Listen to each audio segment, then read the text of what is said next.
बल्कि एक छोटा-सा मैं आपको वाकया बताऊँगा कि एक लड़की है, वो पहले एक पर्टिकुलर रिलीजन से बिलॉन्ग करती थी।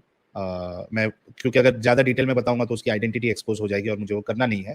तो जी, जी। वो जो लड़की है एक पर्टिकुलर हिंदुइज़्म का एक पार्ट है वो रिलीजन, उससे बिलॉन्ग करती थी। उसको उसमें सवालात के जवाब नहीं मिले, तो उसने फिर ये जो दावा ग्रुप होता है स्टेशन के बाहर खड़ के दावत देना और कुरान की कॉपी बाँटना, उस तरीके से उसको दावत सामने आई और उसने कुछ वीडियोज़ भी देखे। तो उसको लगा कि इस्लाम ही जो है वो सच्चा मज़हब है, उसने इस्लाम कबूल कर लिया और उसके बाद उसको इतना शिद्दत से उसने फ़ॉलो करी कि उसके बैंक में जितना सेविंग अकाउंट में इंटरेस्ट का पैसा आता था, उसने उसको निकाल के दे दिया। बाहर निकाल दिया कि ये तो हराम है ये। इंटरेस्ट लेना जो है, रिबा जो है, वो ऐसा है कि आप अल्लाह और उसके रसूल के साथ जंग कर रहे हो। तो उसको निकाल दिया उसने, हिजाब पहनना शुरू कर दिया। पहले आईब्रो-वाइब्रो बनाती थी, वो सब बंद कर दिया उसने। तो और एकदम दिल से वो 7 साल उसने इस्लाम को फ़ॉलो किया और पर्दा-वर्दा सब नमाज़ें पढ़ना और खुद जो है उसके माँ-बाप जो है वो गैर मुस्लिम थे, लेकिन उन्होंने उसको घर से निकाला नहीं। वो बोले कि ठीक है, आपको अगर सही लगता है तो फ़ॉलो करो। अब हुआ ये कि एक पॉइंट ऐसे आया कि किसी वजह से उसको किसी के बारे में डिटेल चेक करने के लिए उसने यूट्यूब ओपन किया और उस बंदे को सर्च किया।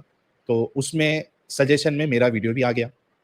उसने एक वीडियो देखा, एक वीडियो देखने के बाद वो लगातार वीडियो देखती गई, देखती गई। तो उसने मुझे बताया कि मैं फ़ॉलो तो कर रही थी इस्लाम, मुझे इस्लाम जो है सच्चा लगता था, लेकिन कुछ बातें मुझे जो है वो समझ में नहीं आती थी। जैसे औरतों को जो है वो बहुत एम्बिशियस लड़की है। औरतों को जो है वो आगे बढ़ने क्यों नहीं दिया जाता?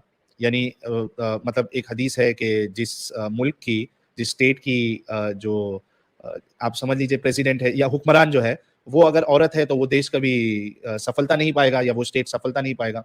तो ये औरतों के साथ उसको लगा कि कहीं न कहीं हिपोक्रेसी लगी, उसको दोगलापन लगा। तो कुछ डाउट उसके थे, लेकिन वो डाउट उसको ऐसा लगा कि इतने माइनर डाउट थे कि बाकी जो इस्लाम है वही सच्चा है, तो वो इग्नोर कर रही थी। लेकिन जब उसने वीडियोज़ को मेरी देखी और जो-जो मेरे सवालात थे, वो जब उसको एक अलग पर्सपेक्टिव मिला, 1 हफ्ते के अंदर उसने इस्लाम छोड़ दिया, मुझे कॉन्टैक्ट किया, पूरी स्टोरी बताई बाकायदा और पूरी वेरिफाइड वेरिफाइड स्टोरी। पूरी स्टोरी उसने बताई और उसके माँ-बाप आज इतना खुश है कि उनकी जो लड़की है, वो फिर से इस जंजाल से निकल के वो जो मतलब वो अभी ऑलमोस्ट एग्नोस्टिक है, लेकिन माँ-बाप इतना खुश है मतलब ये बात पे खुश है कि कम से कम इस्लाम से निकल गई वो। तो ये असर हो रहा है लोगों के अंदर। Subscribe for more.